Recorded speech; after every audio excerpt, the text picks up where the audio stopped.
Nothing is happenstantial when it comes to life and its existence on planet Earth. It's an intentional design in the way that things are, in the way that we perceive them to be.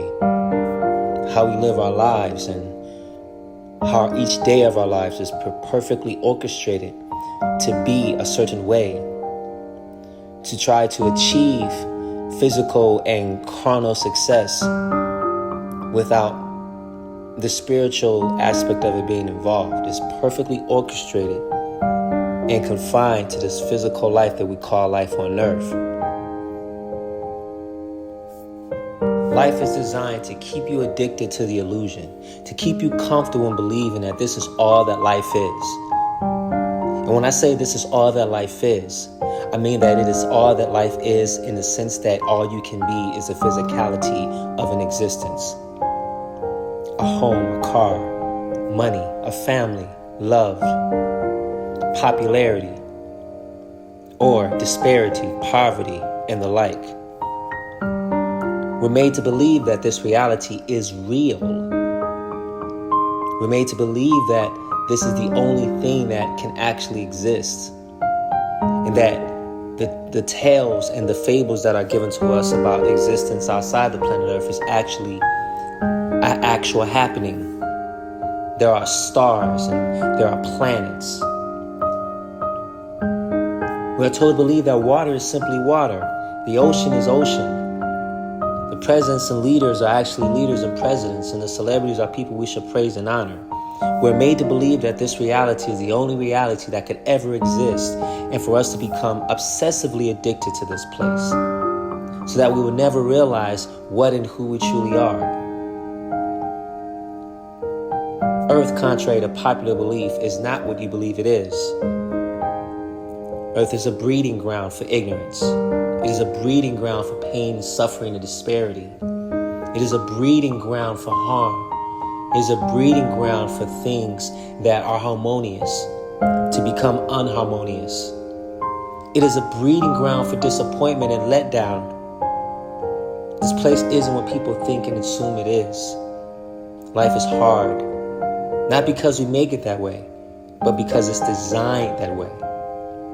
You're not supposed to win. You're not supposed to win. That's the whole gig. You're not supposed to win. You're supposed to continually lose. And your wins and losses, depending on how many of them you have, will dictate where you will end up in the finality of your physical life. Whether you are rich, poor, or indifferent, life says that you can only go one or two directions. You can either become a success or become a failure. There is no in between.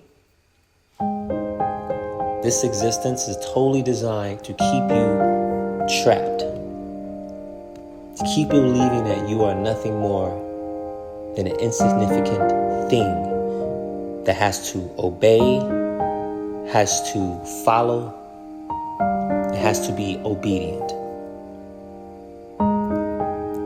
to a system that is designed unfairly.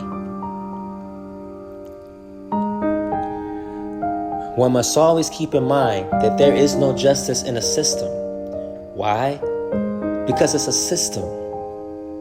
How can there be justice when the correlation of the road to justice is only predicated upon certain aspects or certain properties?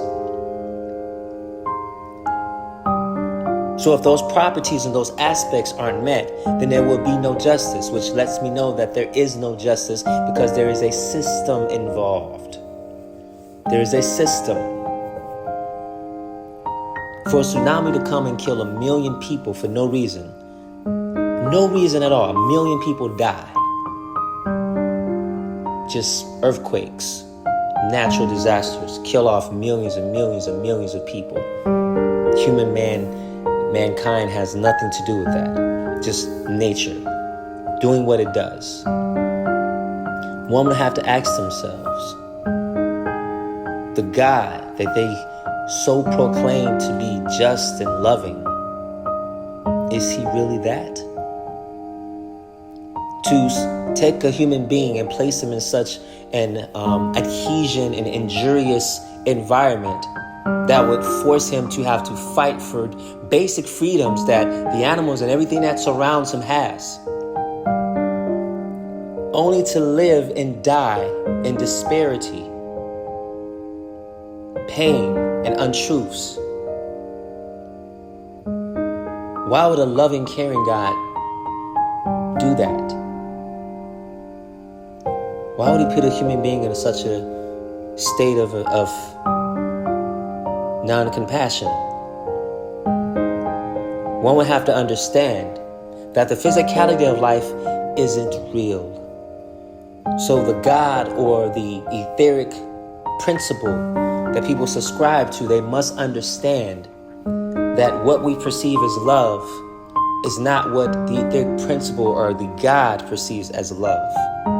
Because the body isn't real. It is fictitious and it is fake. And if it is not real and is not real and is not authentic, then that means that the dying of it is not an actual dying of it. The disintegration of a physicality is not the doing away of life. It is the resurrection of life. Because if the body is not real, then when it passes away, it was never existing to begin with. It never existed. It never was a real thing. The beating heart within your chest isn't beating on its own. The blood flowing through the circuitry of your body isn't circulated on its own. There is an energy source that lives within the physical body, the capsule that we call the physicality or the human being, that is causing it to be. And that thing within that body that is causing it to be can never die. So if the oceans and the tsunami comes and kills a million and gazillion people, and they blame it on the act of God, then God did the human being a great favor by allowing him to disconnect from the fiction of life and reconnect to the reality of real life.